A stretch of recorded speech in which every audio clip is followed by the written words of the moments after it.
Would you like to make a podcast? Spotify has a way to let you make one easily, distribute it everywhere, and even earn money, all in one place, for free. It's called Spotify for Podcasters, and here's how it works. Spotify for Podcasters lets you record and edit right from your phone or computer, so you can start creating today. Then you can distribute your podcast to Spotify, and everywhere else podcasts are heard. And video podcasts are also available on Spotify. With Spotify for Podcasters, you can earn money in a variety of ways, including ads and podcast subscriptions. And best of all, it's totally free. You know, ever since I discovered Spotify for Podcasters, I've enjoyed sharing my favorite stories with children around the world. If you've ever thought of starting your own podcast, download the Spotify for Podcasters app or go to spotify.com/podcasters to get started.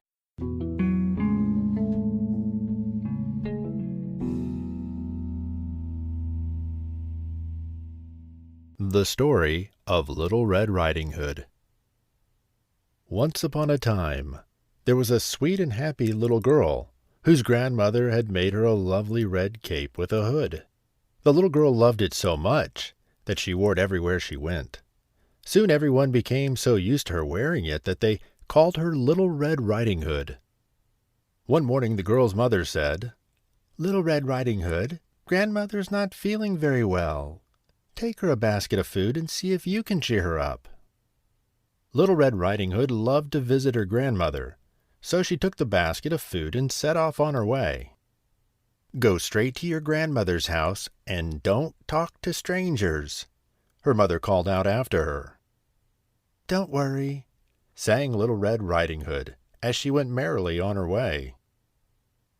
Little Red Riding Hood skipped off through the woods. The sun was shining and the birds were chirping in the treetops, and she did not have a care in the world. Very soon she met a wolf. "Well, hello there," said the wolf in a silky, low voice. "And where are you off to this fine morning?" "I'm going to visit my grandmother," replied Little Red Riding Hood, forgetting her mother's warning. "She's feeling unwell, and I'm taking her this food to make her better." The wolf licked his lips. "Where does your dear old grandmother live?" asked the wolf. Little Red Riding Hood replied, "She lives in a cottage on the other side of the woods. It has pretty roses growing around the door." "Is that so? Why, it sounds lovely," said the wolf with an evil smile. There were some beautiful wildflowers growing in the woods, and Little Red Riding Hood stopped to admire them. "Why don't you pick some pretty posies for your grandmother?" suggested the wolf. Little Red Riding Hood thought it was a good idea and bent down to pick some. As she was busy choosing the prettiest flowers, the wolf strolled away down the path, his tummy rumbling loudly. At the end of the path he saw a cottage with roses growing around the door, just as Little Red Riding Hood had described. So the wicked old wolf knocked on the door. "Come right in, my darling," called the grandmother, thinking it was Little Red Riding Hood. The wicked wolf walked into the cottage. Before the grandmother had a chance to call for help, the wicked creature opened his huge jaws and swallowed her whole. Then he climbed into her bed, pulled the covers up to his chin, and waited. Soon Little Red Riding Hood reached her grandmother's house, with her basket of food and a beautiful bunch of wildflowers. "Won't Grandmother be happy to see me?" she thought as she knocked on the door. "Come right in, my darling," replied a strange, croaky voice. "Poor Grandmother," thought Little Red Riding Hood. "She doesn't sound well at all." Little Red Riding Hood looked in the kitchen, but her grandmother wasn't there. She looked in the living room, but her grandmother wasn't there either. Finally, she went into her grandmother's bedroom, and she gasped in surprise. "Grandmother, Your ears are absolutely enormous!" exclaimed Little Red Riding Hood. "All the better to hear you with, my dear," replied a low, silky voice. "And your eyes are as big as saucers," gulped Little Red Riding Hood. "All the better to see you with," replied a rumbling, growly voice.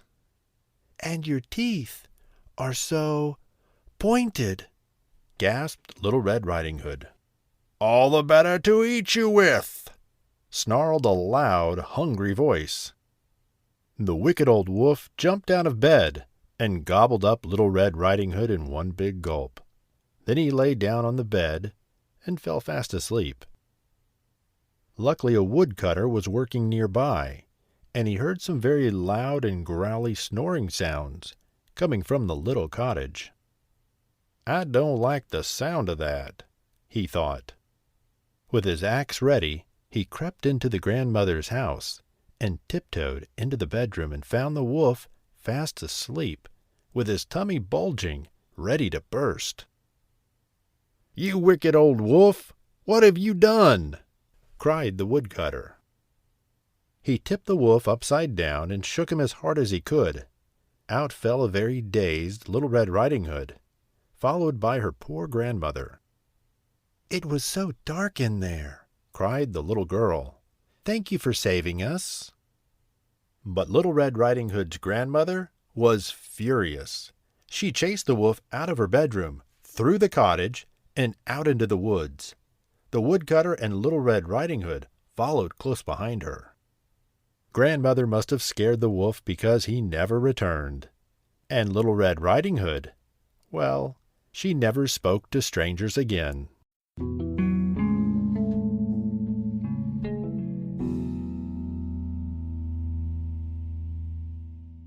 Thank you for listening to Bedtime Stories.